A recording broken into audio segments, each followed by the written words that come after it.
Hello. So I'm talking to my friend Mike here about whether or not the end of Mass Effect 3 is a dream. And I'm like, okay, so I'm looking up, there's this guy online, some website called pixelmasters.com, who goes on and on about his theory about it being a dream, which maybe it is, but the ending for Mass Effect 3 is so ambiguous that it's open to interpretation. Therefore, it could be anything, which is why people are complaining, because there should be a definite ending, not all this, stuff. But a few range points, I might as well just record it, because that's what people do now. So, the guy goes on about, how does Anderson reach the console first?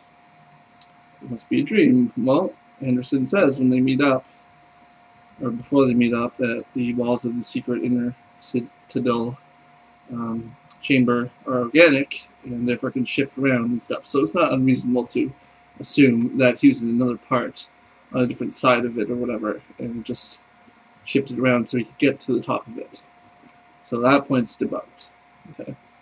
2, yes, the energy being or whatever it is, like in charge of the Reapers, at the end looks like the kid that died, that Shepard's guilty, feels guilty about the whole game.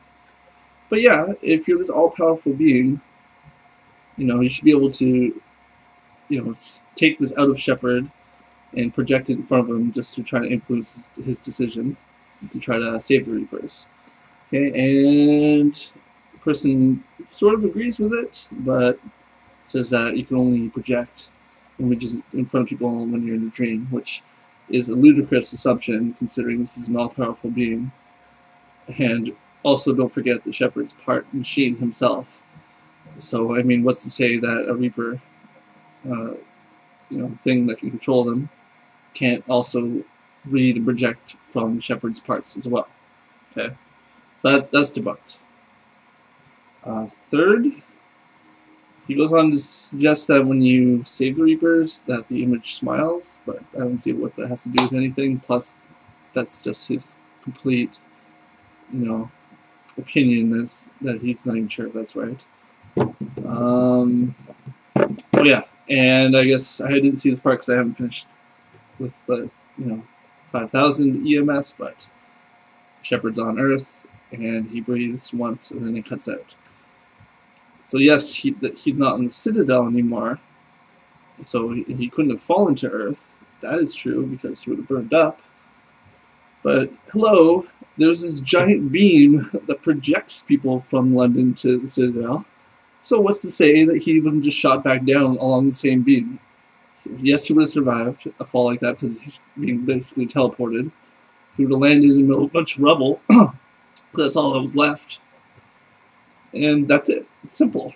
Simple explanation. So the idea that this is completely a dream, that he dies before he gets to the beam, is completely without warrant. And you could argue strongly that it is. And you could be like me, just be a dick, and argue that it's not. But from what I can see, all of these points are completely invalid. And we'll have to wait to see what the official word is from BioWare. Whether they cop up and admit they screwed up and made a shitty ending, or they just make a new one and we can all forget about the other one. Or they can just say, oh yeah, no, it was a dream, which of course is complete, totally lame. But I guess we'll see. Also, my friend says that your dead crew members are in the hallway that you wake up in. I didn't see that when I played it. I'm playing it again, and then I'll take a closer look. But, like I told him, if I see one dead cast member, or crew member, in that hallway, and then I see them alive right afterwards, then something seems funny about it.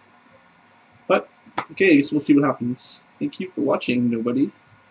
Boo!